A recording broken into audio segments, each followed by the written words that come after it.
সবচেয়ে বড় পাহাড়ের নাম মাউন্ট এভারেস্ট। উচ্চতা 29,000 ফিট। এর চেয়ে বড় পাহাড় পৃথিবীতে আর আপনি কোথাও খুঁজে পাবেন না। কোরআনুল কারীমে আমার রব বলতেছেন, আমার হাবিব উম্মতকে জানান, এই কোরআন শরীফ যদি আমি সেই পাহাড়ের উপরে নাজিল করতাম, আপনি দেখতেন আমি খোদার ভয়ে পাহাড় গলে গলে মিসমার হয়ে যাইত। এই 23 বছরের জীবনে 22,000 বার জিবরাইলের আগমনে, 114টি সূরার বিন্যাসে, 30টি পারার মাধ্যমে আমার আল্লাহ আমার রাসূল করিমের কলব মুবারক আল্লাহ নাজিল করেছেন। তাহলে আপনি একটু চিন্তা করে দেখবেন সেই কলবের ওজন কত ওজন ছিল। একবার জোরে বলা যাবে কি আল্লাহু আকবার। শুনেন, বাংলাদেশে কোনো ভাইদের সাথে আমাদের রাজনীতি নিয়ে কোনো তফাৎ নেই। আমরা আহলে সুন্নাত ওয়াল জামাত যারা আছি, এটা বেশি রাজনীতিটাকে আমরা প্রাধান্য দিই না। এই জন্য দেখবেন আমাদের সাংগঠনিক তৎপরতা খুব কম পাবেন। বাংলাদেশে যত আহলে সুন্নাত ওয়াল জামাত পন্থী আছে, তাদের সাংগঠনিক তৎপরতা খুব দুর্বল পাবে। রাজনৈতিক প্রেক্ষাপটে আমরা খুব দুর্বল। কিন্তু একটা কথা মনে রাখবেন, শানে রাসালাতে এই বিশ্বাসে আমরা দুর্বল। বলে কারণ কি? আপনি যদি সারা জীবনও হাজার লক্ষ কোটি যুক্তি তর্ক দলিল দিয়ে বুঝাইতে চান যে রাসূল আমাদের মতো, তা আপনি যত বড় মুফাসসির কোরআন হন, মক্কার ইমাম বলে মানবে না। এই কথা কেন না? জোরে বলে, মক্কার ইমাম হলেও আপনাকে এই ক্ষেত্রে মানবে না। আপনি মদিনার মসজিদের ইমাম সাহেব হলেও আমি এই ক্ষেত্রে আপনাকে মানব না। আপনি রাসূলের মসজিদের ইমাম, আপনাকে আলাদা সম্মান করব, প্রায়োরিটি দেব, কিন্তু এই ক্ষেত্রে আমি আপনাকে মানব না। কারণ আপনি মদিনার মসজিদের ইমাম হওয়ার কারণে আপনি সম্মানিত, আপনার কারণে আমার রাসূল সম্মানিত না, বরং রাসূলের কারণে মদিনার মসজিদের ইমাম সম্মানিত। কথা বলেন ঠিক কি না? আমরা মদিনাকে সম্মান করি রাসূল দিয়ে, মদিনা দিয়ে রাসূল সম্মান করি না। কি কথা কান্না কেন? আমরা মদিনা দিয়ে রাসূল সম্মান করি না, বরং রাসূল দিয়ে মদিনা সম্মান করি। কথা বুঝাইতে পারছি আপনাদেরকে? কাকে দিয়া? রাসূলকে দিয়া মদিনাকে সম্মান করি, সোজা হিসেব হবে। তা আপনি একটু চিন্তা করেন, যেই কোরআন পাহাড়ে নাজিল করলে পাহাড় গলে যাবে, পৃথিবীর কোন পাহাড়ের শক্তি নাই এই কোরআনকে ধরে রাখা। সেই কোরআন 22-23 বছরে আল্লাহ নবীর কলব মুবারক আল্লাহ পাঠিয়েছে। আপনি বুঝেন তো কলবের ওজন কত? তো কলবের ওজন যদি এটা হয়, তাহলে যে দেহ মুবারক কোরআনকে ধারণ করেছিল সেই দেহের ওজন কত? আপনি নিজের মতো ভাবলে তো আমি আপনাকে মানতে পারবো না। তো কি কথা সহজভাবে বুঝাইতে পারছি? আপনি যদি বলেন যে রাসূল আমাদের মতো, তা আমি আপনার এই কথায় একমত হতে পারবো না। কারণ আপনি কোন যুক্তি তর্কে আমাকে বুঝাইতে পারবেন না, নেবার কখনোই না। এটা সত্য না, এটা মিথ্যা কথা। আপনি কুলিন নামা আনা বাশারুম মিসলুকুম দিয়ে উল্টা তাফসীর করবেন, যা সাহাবী করে নাই, সেটা আমি করতে পারবো না। যেই তাফসীর সাহাবী করে নাই, সেই তাফসীর আমি কি করে করব? যেই তাফসীর বিশ্ববিখ্যাত আইম্মায়ে মুফাসসিরিন করে নাই, সেটা আপনি করবেন, আমি সেটা মানতে পারবো না। তো প্রিয় উপস্থিতি, সেই কোরআন শরীফ আমাদের ছেলেগুলি 7টা ছেলে কোরআন শরীফকে আল্লাহ তাদের সিনাকে সহজ করে দিয়ে সিনার ভিতরে কোরআন জমা করলো। একসাথে বলবেন আল্লাহু আকবার। এই মাদ্রাসার 7টা ছেলে সেই কোরআন শরীফকে তাদের সিনার ভিতরে আল্লাহ সহজ করে দিলেন, সেই কোরআন জমা করে নিল। আজকে 7টা সন্তানকে পাগড়ি প্রদান করা হবে, কিন্তু বাংলাদেশের কোন সেকশন থেকে তাদের সম্মাননা হবে না, কোন সেকশনে তারা চাকরি পাবে না। এটাই হলো আমাদের দেশের রাষ্ট্রীয় দুর্বল ব্যবস্থা। হাজার হাজার কোটি টাকা ভিন্ন ভিন্ন খাতে বাজেট হবে, কিন্তু আমাদের দেশের মসজিদের ইমামদের জন্য কোনো বাজেট নাই। কথা বলেন না কেন? মসজিদের বাংলাদেশ সরকার পারে? কলকাতায় মমতা সরকার মসজিদের ইমামদের মুয়াজ্জিনদের বেতন দেয় মাসে 3000 প্লাস হতে পারে, আমি জানি না, অনেকদিন আগে চলে আসছে। মমতা ব্যানার্জি কলকাতার মসজিদের ইমামদের বেতন দেয়, মুয়াজ্জিনদের বেতন দেয়, কিন্তু বাংলাদেশ সরকার মসজিদের ইমামদের বেতন দিতে পারে না। অথচ রাষ্ট্রীয় পর্যায়ে কোটি কোটি টাকা ডান বাম হয়ে চুরি করে নিয়ে চলে যায়। কি কথা বলেন না কেন? চুরি করে নিয়ে চলে যায়, অথচ ইমামদের বেতন হাজার হাজার কোটি কোটি টাকা আজরে বাজারে খাতে চলে যাচ্ছে মসজিদের ইমামদের বেতন। অথচ প্রত্যেকজন মসজিদের ইমাম সমাজ সংস্কারে, মানুষকে ভালো কাজের দিকে এবং সামাজিকভাবে মানুষ যাতে খারাপ কাজে লিপ্ত না হয় সেই জন্য প্রত্যেকটা মসজিদের ইমাম যে পরিমাণে ভূমিকা রাখে তা এটা অকল্পনীয়। কথা বলে ঠিক না বেঠে? মানুষ যাতে ভালো কাজ করে, চুরি চাকরি, খুন খারাপি, রাহাজানি, অন্যায় অশ্লীল কাজ না করে, সেই জন্য ইমামদের ভূমিকার কোনো শেষ নেই। প্রত্যেক ইমাম প্রত্যেক জুমাতে প্রত্যেক মসজিদে মানুষকে বুঝায়। এর চেয়ে শ্রেষ্ঠ বুঝ আর কিছু হতে পারে? এর চেয়ে শ্রেষ্ঠ বুঝ আর কিছু নেই। প্রিয় উপস্থিতি, এই পবিত্র কুরআনুল কারীম আমাদের 7টা ছেলে আজকে মুখস্থ করলো, তাদেরকে সম্মাননা দেওয়া হবে।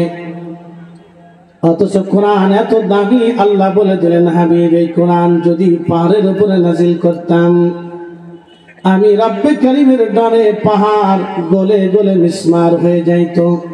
পৃথিবীর এত বড় পাহাড়টাও যদি গলে মিসমার হয়ে যায় তাহলে বুঝে নেন কোরআনের ওজন কত। কারণ এটা আল্লাহর জবান মিশ্রিত কালাম, এটা আল্লাহর কালাম, কালামুল্লাহ শরীফ। একবার জোরে বলা যাবে আল্লাহু আকবার। এমন এক মহাগ্রন্থ রব্বুল আলামিন এই পবিত্র কোরআন শুরু করার আগে বলে দিলেন, যালিকাল কিতাবু লা রাইবা ফীহি হুদাল লিল মুত্তাকিন।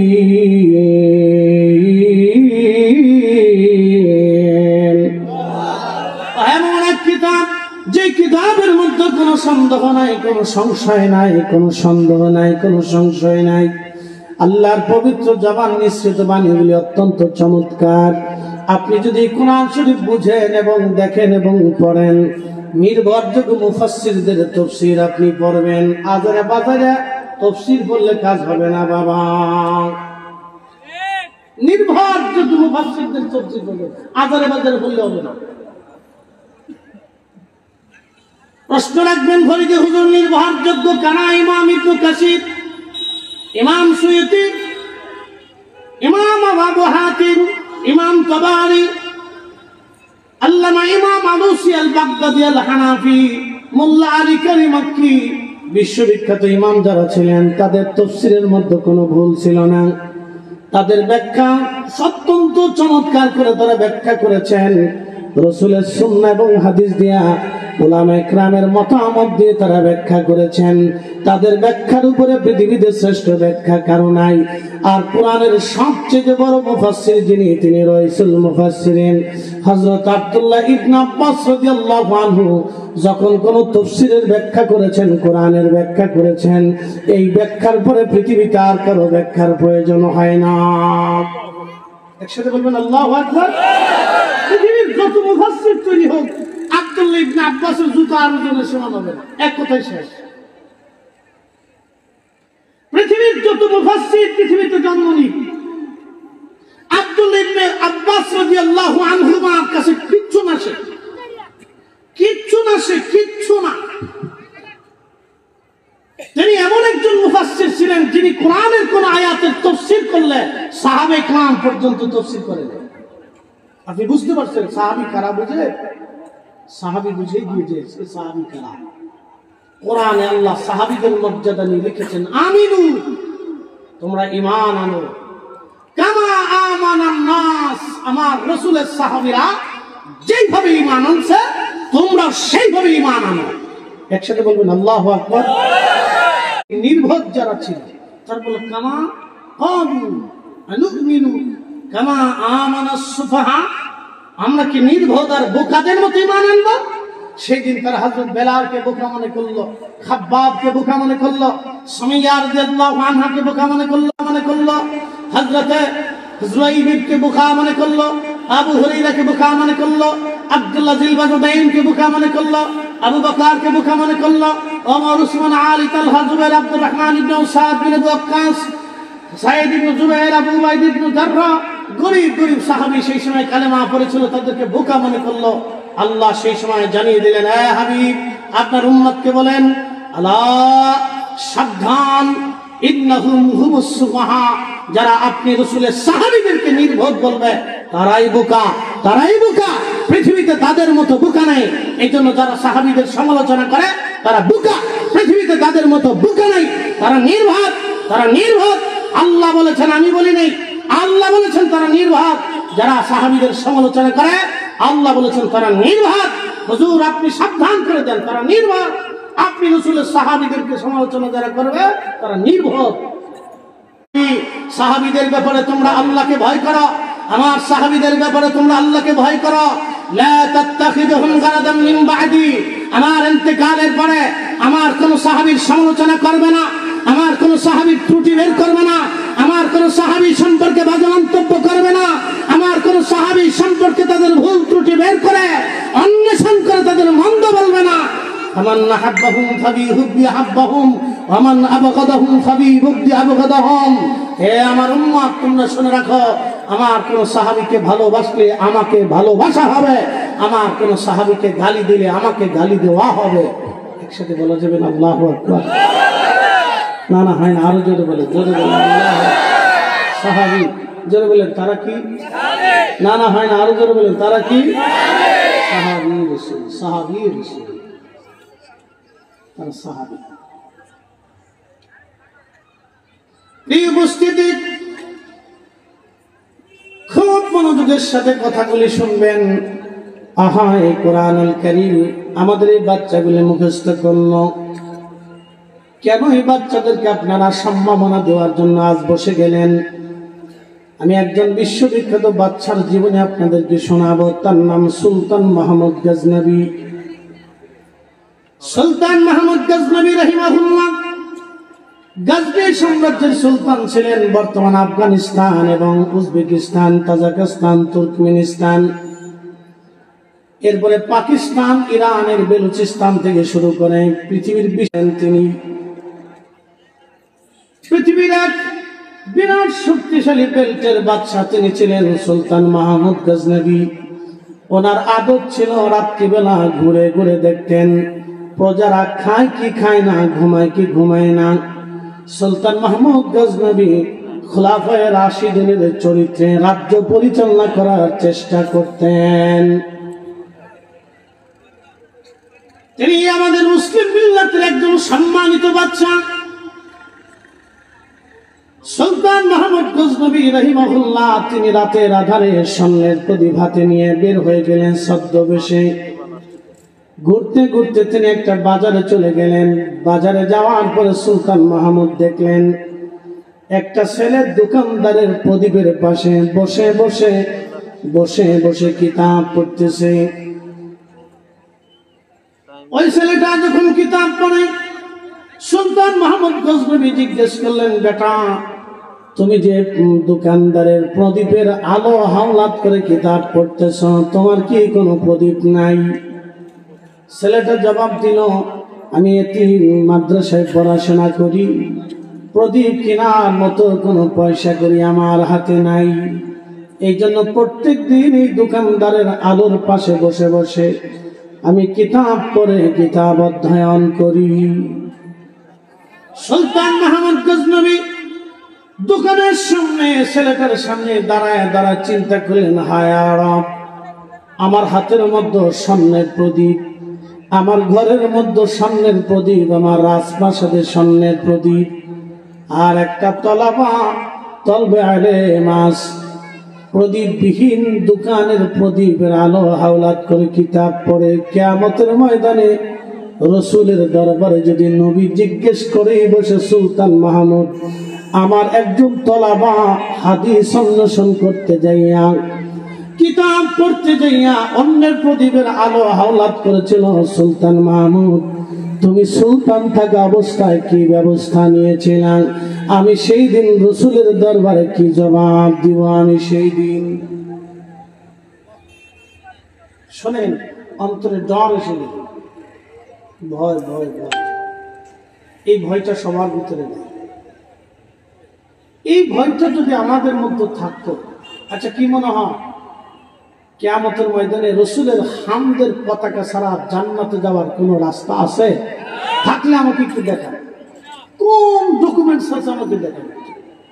পৃথিবীর কোন রসুল করিমের কোন হাদিস গ্রন্থের ভিতরে, কোন হাদিসের পেনা পৃষ্ঠার ভিতরে আমাকে একটু দেখান যে আপনি রসুল করিমের হামদের সুপারিশের পতাকার মাধ্যম ব্যতীত, রসুল ব্যতীত আপনি জান্নাতে যাবেন, আমাকে দেখে দিত।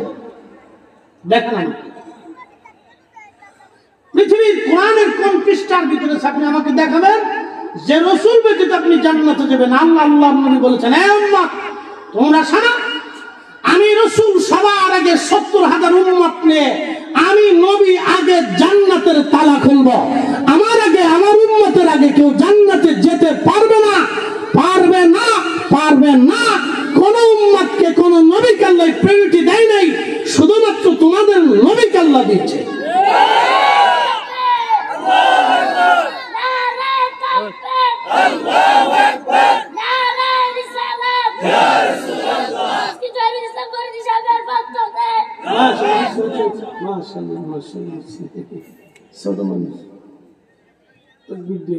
আল্লাহ রসুলের মাধ্যম ছাড়া কেউ জান্নাতে যাওয়ার কোন রাস্তা নাই, সোজা মাঠ, একবারে সোজা হিসাব।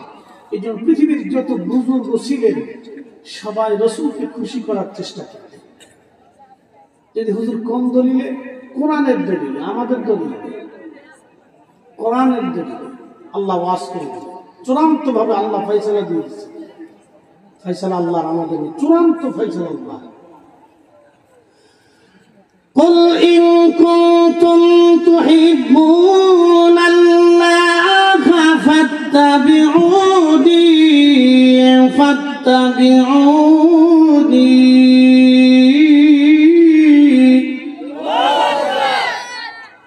বুঝতে কি কোনো অসুবিধা হচ্ছে?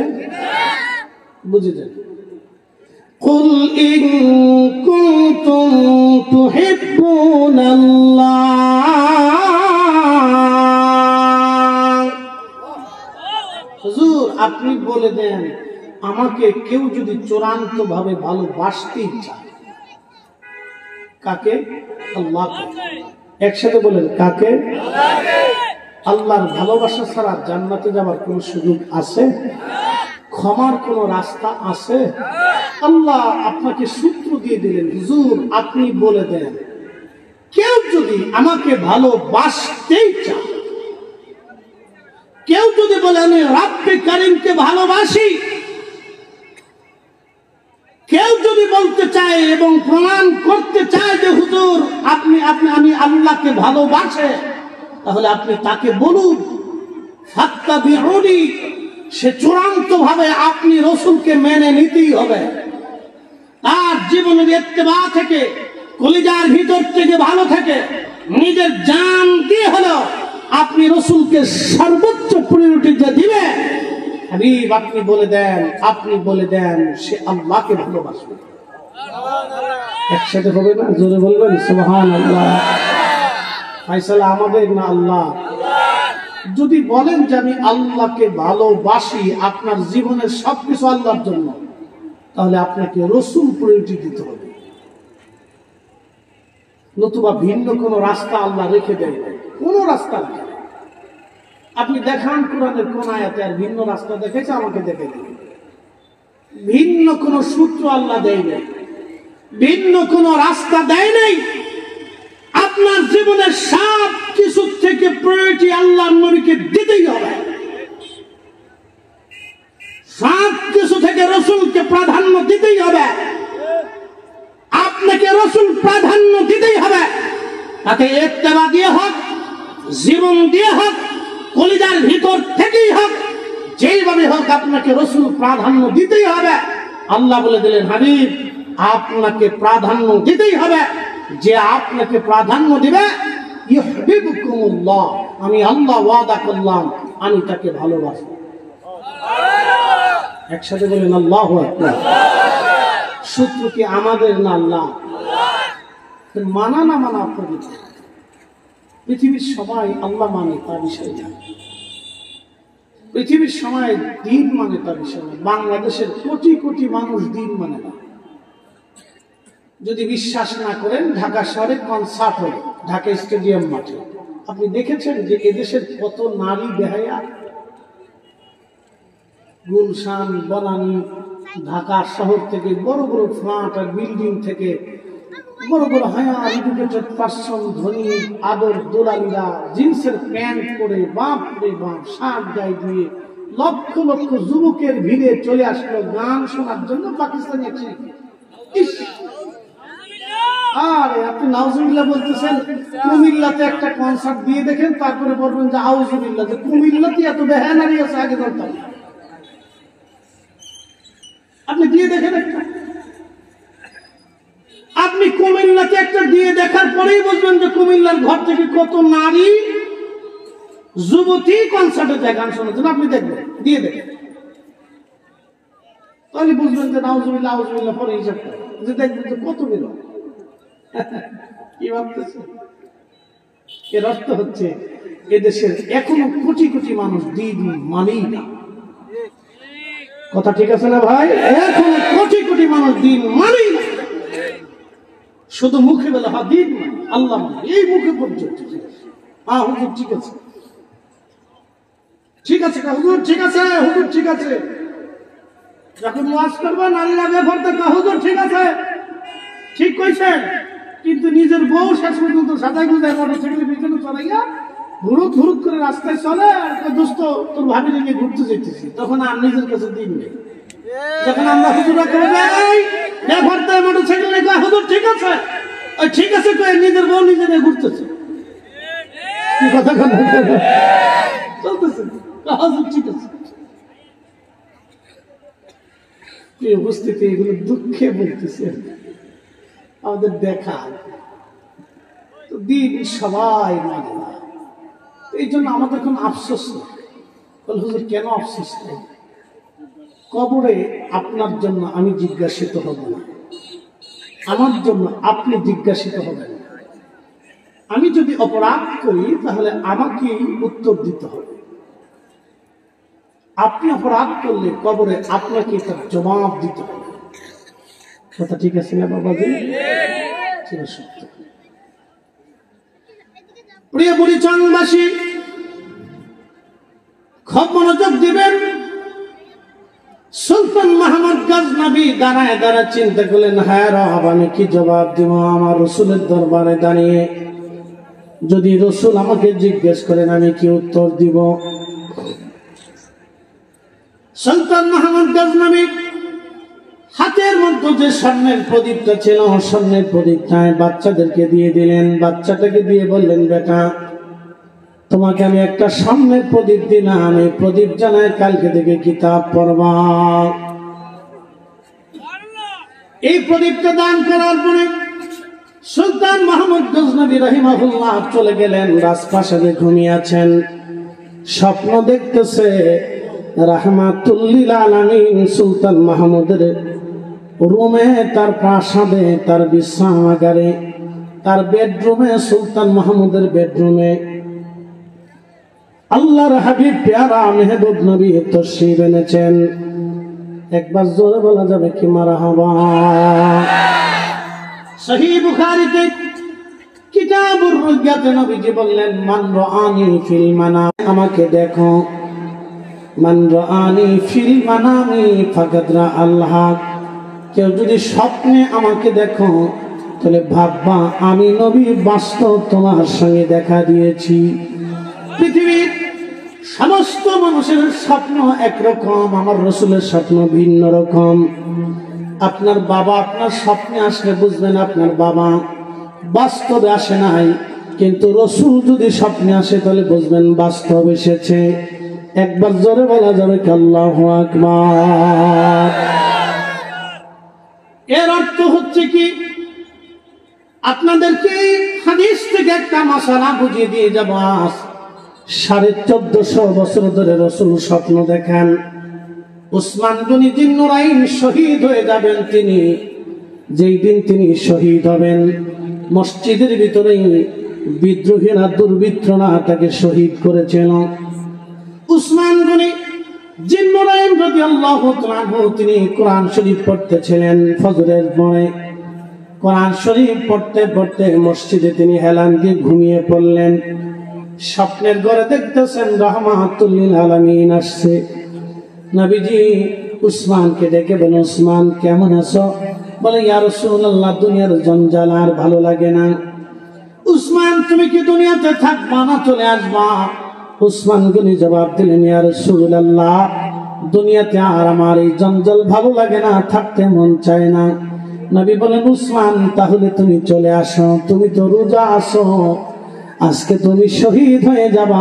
উসমান, আমরা দুইজন জান্নাতে তোমাকে নিয়ে আমি সন্ধ্যাবেলা ইফতার করব, একসাথে বলেন আল্লাহু আকবার। আপনি একটু বুঝেন তো, উসমান রাদিয়াল্লাহু আনহু রোজা রাখছে, এটাও দরবারে রিসালাতে খবর আছে। আপনি এগুলোকে ছোট করে দেখার তো সুযোগ নেই, এগুলো ছোট করে দেখার কোন সুযোগ নেই। শোনেন, আজকে আপনাদেরকে বলি, পৃথিবীর রাজারা রাজত্ব করেছিল রাষ্ট্রীয়ভাবে আইন জনগণকে শাসন করার জন্য। বর্তমান যিনি আমাদেরকে শাসন করতেছেন তিনি রাষ্ট্রীয় সাংবিধানিক রুলে বাংলাদেশ পরিচালনা করতেছেন।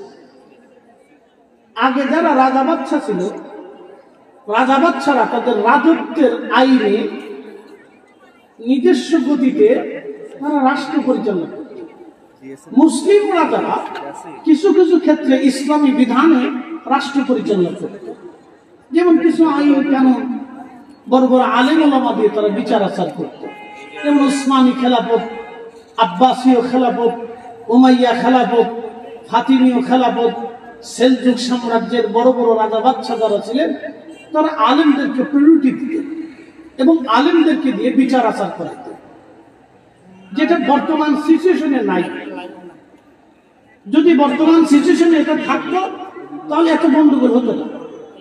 যদি ধরেন বাংলাদেশের সর্বোচ্চ পর্যায়ের আলেম দিয়া সুপ্রিম কোর্টে বিচার রায় হবে, ধরেন যদি এটা হতো, তাহলে বাংলাদেশের প্রত্যেকটা কোর্ট আদালতে যদি বাংলাদেশের নির্ভরযোগ্য বুজুর্গ আলেম দিয়ে যদি বিচার আচার করানো হতো, তাহলে বাংলাদেশের কোন কোর্ট আদালতে চুরিবাটপাড়ি হইতো না। বলে, হুজুর কেমন? আমরা আপনাদেরকে বলছি, মনোযোগ দিন। কোন আলেম যদি কোর্টে বসত, তখন ওই বুজুর্গ আলেম, শুধু আলেম হইলে হবে না, আমার মতো আলেম না, স্যাংরা ফ্যাংরা না, বুজুর্গ আলেম দিয়ে যাদের অন্তরে আল্লাহর ভয় আছে। এরকম আলেম দেশে আছে না? কি কথা কথা কেন আছে না? যাদের অন্তরে আল্লাহর ভয় আছে তারা চিন্তার, তাদের বিচার ফাইসালা হলো আল্লাহর ডরে ফাইসালা করে। তারা দুনিয়ার কাউরে দেখে, নেতৃত্ব দেখে, রাজত্ব দেখে, বংশ দেখে, দল দেখে তারা ফাইসালা করে না। তাদের ফাইসালা হয়তো আল্লাহর রাসূলের বিধান ও আল্লাহর তরিকা মোতাবেক। এইরকম যদি হইতো তাহলে বাংলাদেশে এই বহু বিচার, যেমন আমি আপনাদেরকে একটা ছোট্ট উপমা দিই। আমাদের দেশে অনেক ভাই আছে বনের জমি বুঝাই দেয়। কি কথা কন না কেন? আসে না। বহু ভাই আছে বনের জমি বুঝাই না। আচ্ছা বলেন, বন জমি পায় কার আইনে? একসাথে বলতে হবে, জোরে বলেন। না না, জোরে বলেন। বন জমি পায় আল্লাহর আইনে এবং রাষ্ট্রের আইনেও আছে। তো বনে জমি পায়, জমির ভাই বুঝায় না, বুঝায় না, বুঝায় না, বনে মামলা করছে। সেই মামলা আদালত ঘুরাইতে ঘুরাইতে ঘুরাইতে ঘুরাইতে ঘুরাইতে ঘুরাইতে 10 বছর গেছে। এখন আমার প্রশ্ন, বনে জমি পায় আল্লাহর আইনে, বনে জমি পায় রাষ্ট্রের আইনে। 10 বছর এই মামলাটা ঘুরলো কেন? এই মামলা তো 10 দিনও থাকার কথা। কথা ঠিক আছে না ভাই? এই মামলা কি 10 দিন থাকার কথা? 10 দিনও থাকার কথা না। তো 10 বছরে মামলা কেন চলবে? কেন এই মামলাটা আদালতে 10 বছর ঘুরবে বলেন তো? কেন ঘুরতো? 5 বছর কেন ঘুরবে? এটা তো 10 দিনের মামলা। বনে জমি পায় রাষ্ট্রের আইনে আল্লাহর আইনে।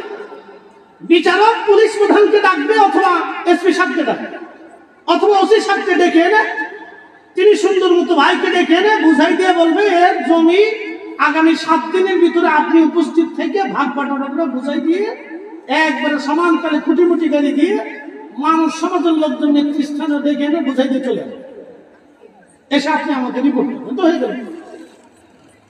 এটার জন্য এই আদালত গুলো, এত আদালত গুলো, এত আদালত গুলো, হ্যাঁ গুলো, হ্যাঁ গুলো, কারণ কি? এই জন্য আগের যুগের রাজা বাদশারা বিচার আচার করার জন্য বড় বড় আলেমদেরকে দায়িত্ব দিত। উপস্থিত তো খুব মনোযোগ দিয়ে এগুলো আমাদের দেশের সিচুয়েশন বর্তমান পরিস্থিতিতে নাই। তো রাষ্ট্রের লোকজন, রাষ্ট্রীয় শাসকবৃন্দ যারা আছে তারা রাষ্ট্রীয় পর্যায়ে মানুষদেরকে শাসন করে, বুঝায়। কিন্তু এদেশের সুফল ইকরাম যারা ছিলেন, আউলিয়া ইকরাম, তারা মানুষদেরকে কিসের দাওয়াত দিচ্ছে বলেন? তারা মানুষদেরকে দাওয়াত দিচ্ছেন কালেমার দাওয়াত, ইমানের দাওয়াত। বুঝাইতে পারছি আপনাদের? তারা কিসের দাওয়াত দিচ্ছে? ইমানের দাওয়াত, মুসলমান বানানোর দাওয়াত দিচ্ছেন তারা। তাদের কাজ ছিল ঘুরে ঘুরে ঘুরে ঘুরে ঘুরে ঘুরে ঘুরে ঘুরে মানুষদেরকে ইমানের দাওয়াত দেওয়া, মুসলমানের দাওয়াত দেওয়া। তারা মুসলমান বানিয়েছে। একসাথে বলবেন আল্লাহু আকবার। তারা কি বানাইছে? মুসলমান বানাইছে, মুসলিম মুসলিম।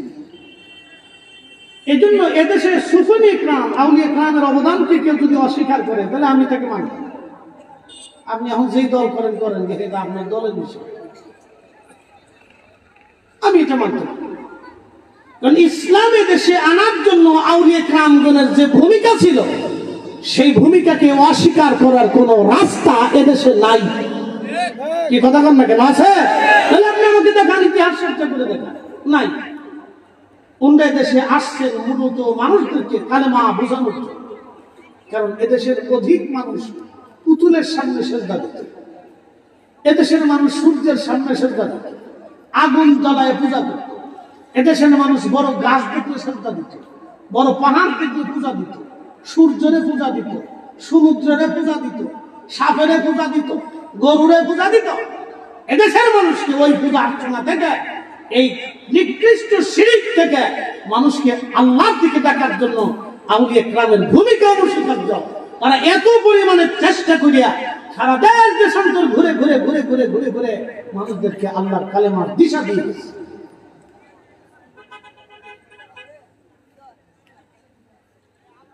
প্রিয় উপস্থিতি, সুলতান মাহমুদ গজনবী রাহমাতুল্লাহ আলাইহি রাত্রিবেলা ঘুমায়। আল্লাহ নবী স্বপ্নে এসে বললেন, সুলতান, তুমি আজকে একজন তলাবাকে সম্মান করেছ, সুলতান একজন তলাবাকে ইজ্জত দিয়েছ। সুলতান মাহমুদ গজনবী, আমি রাসূল তোমাকে একটা সুসংবাদ দেওয়ার জন্য আসলাম। তুমি আজকে একজন আমার তলাবাকে সম্মান করেছ। সুলতান, তুমি তাকে সম্মান করো নাই, মূলত তুমি আমি রাসূলকে সম্মান করেছ।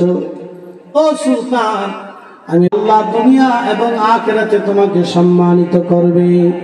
একবার জোরে বলা যাবে কি সুবহানাল্লাহ? এই জন্য মাদ্রাসায় মক্তবে কোরআনের হাফেজ তলবে ইলম যারা কোরআন শিক্ষা করে, ইলম শিক্ষা করে, আপনি যদি তাদেরকে সম্মান করেন, মূলত সম্মানটা তাদের স্থানে থাকে না, সম্মানটা আল্লাহ রাসূল পর্যন্ত চলে যায়। সারা পৃথিবীতে যত মসজিদ আছে সব মসজিদের মূল হচ্ছে কাবা। আল্লাহ কোরআনে বললেন, ইন্না আউয়ালা বাইতিন উদিয়া লিন-নাসি লাল্লাযী বিবাক্কাতা মুবারাকান হুদাল লিল আলামিন। রব্বুল আলামিন বললেন, হে আমার হাবিব, আমি প্রথম যে ঘর বানিয়েছি এই ঘরের নাম বাক্কা। প্রথম যে ঘরটা বানাইলাম বাক্কা। বন্ধু আমার, খুব আপনি জানিয়ে দেন, এই পাক্কা ঘরকে কেন্দ্র করে আমি তামাম পৃথিবীর মানুষদেরকে আমি আল্লাহ হেদায়েত করবো এই বাক্কা দিয়ে। এই বাক্কা শরীফকে কেন্দ্র করে সারা পৃথিবীতে অসংখ্য মসজিদ নির্মাণ হলো। আপনার বাড়ির মসজিদকে সম্মান করা মূলত কাবাকে সম্মান করা।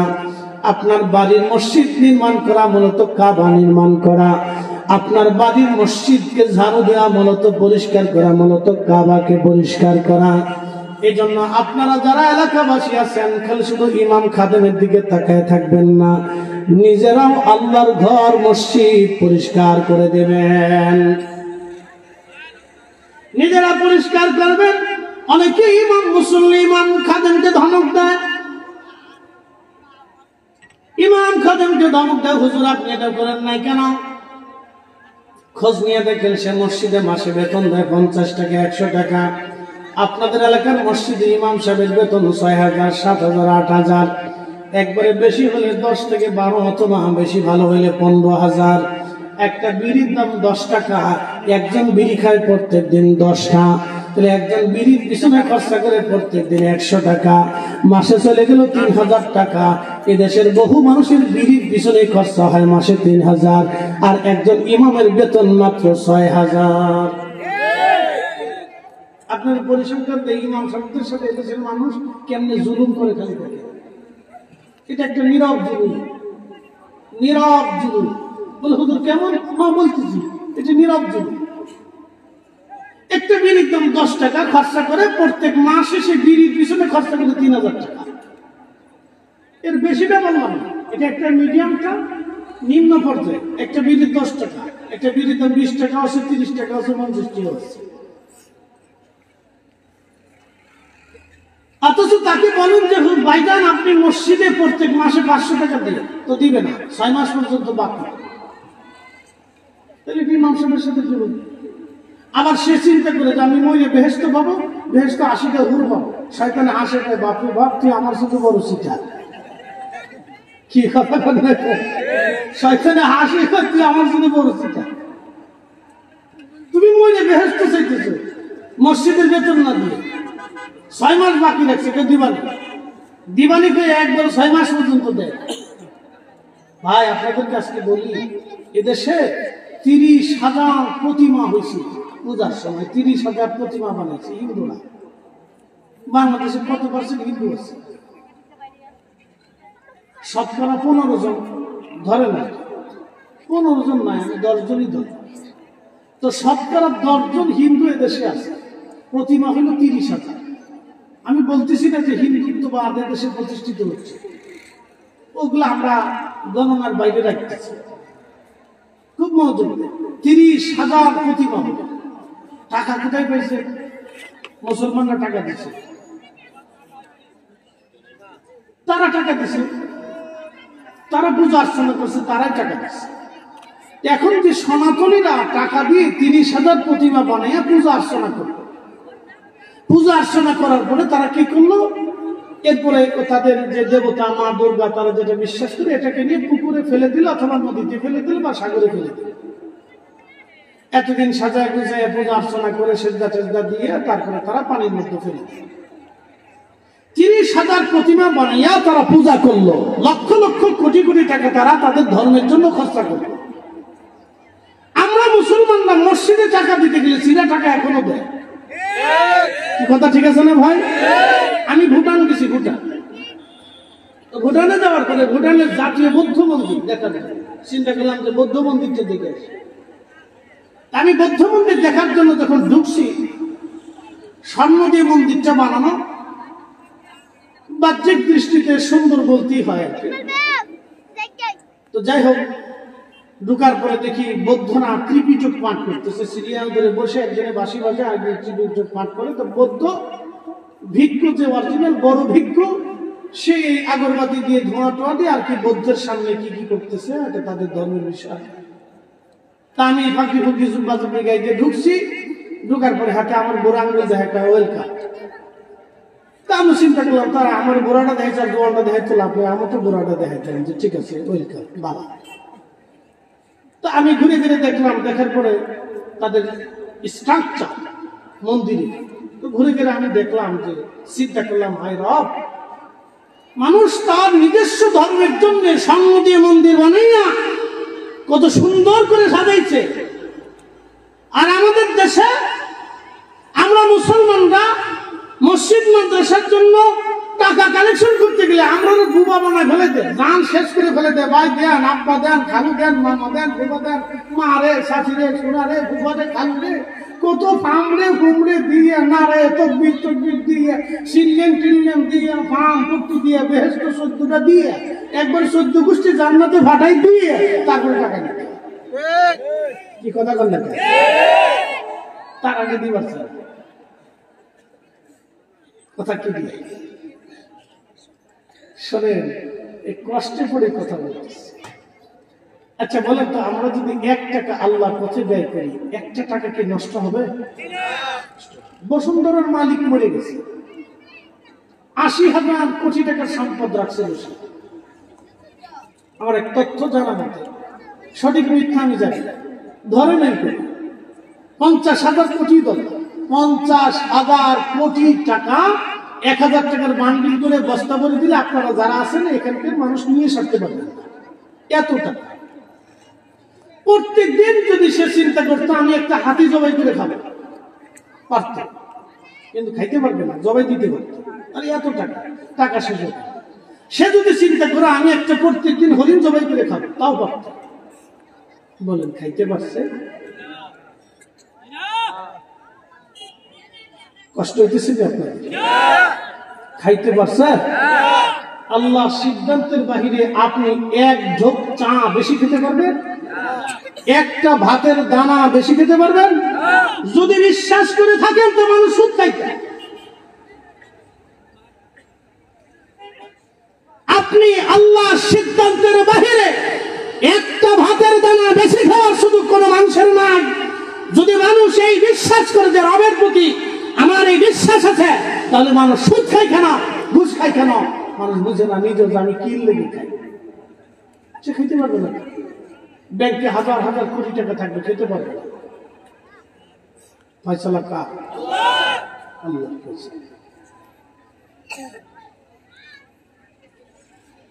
وترزق من تشاء بغير حساب।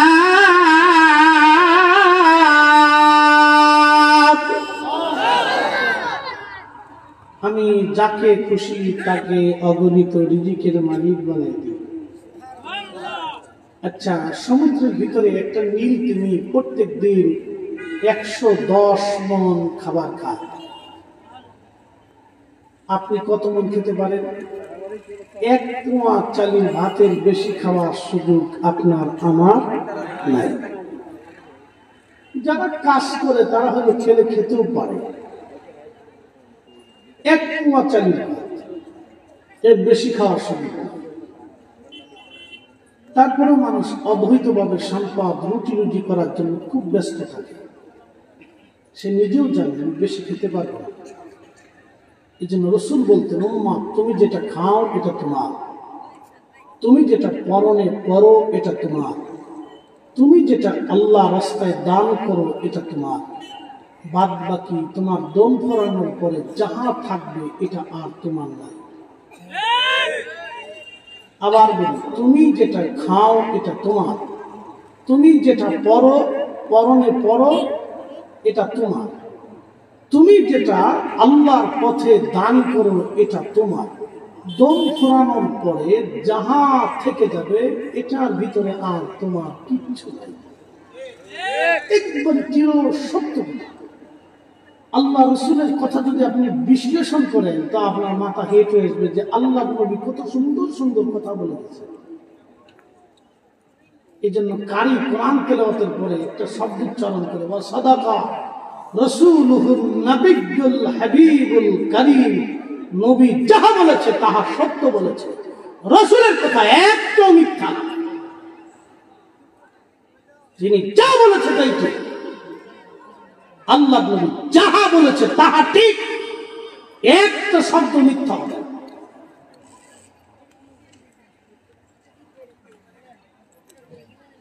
বুড়িচংবাসী কোরআন শরীফ থেকে প্রথমত কিছু আয়াত তেলাওয়াত করেছিলাম, সেদিকে চলে যায়। আল্লাহ বলেন আল্লাযীনা ইউমিনুনা বিল গায়ব, সফল কাম দুনিয়াতে কারা হবে? ও বাবাজি মনোযোগ দেন, আপনারা সবাই সফল কাম হতে চান। কেউ ব্যবসায় সফল কাম হতে চান, কেউ বিদেশ যাত্রায় সফল কাম হতে চান, কেউ লেখাপড়ায় সফল কাম হতে চান, কেউ দুনিয়াতে সুন্দরী বউ বিয়ে করে সফল কাম হতে চান, কেউ খেলাধুলায় প্রতিযোগিতায় সফল কাম হতে চান। পৃথিবীর প্রত্যেকটা মানুষ কৃতকার্য হতে চায়। একজন নারীও সফল কাম হতে চায়, ভালো একটা পুরুষ বিয়ে করে সুন্দর একটা সংসার নিয়ে সে সফল কাম হতে চায়। একটা মা সন্তানকে উত্তম লেখাপড়া দিয়ে প্রতিষ্ঠিত করে মা সফল কাম হতে চায়। একটা বাবা সফল কাম হওয়ার জন্য সারা জীবন ঘানে খেটে, একেবারে গরু যেইভাবে খাটে, একটা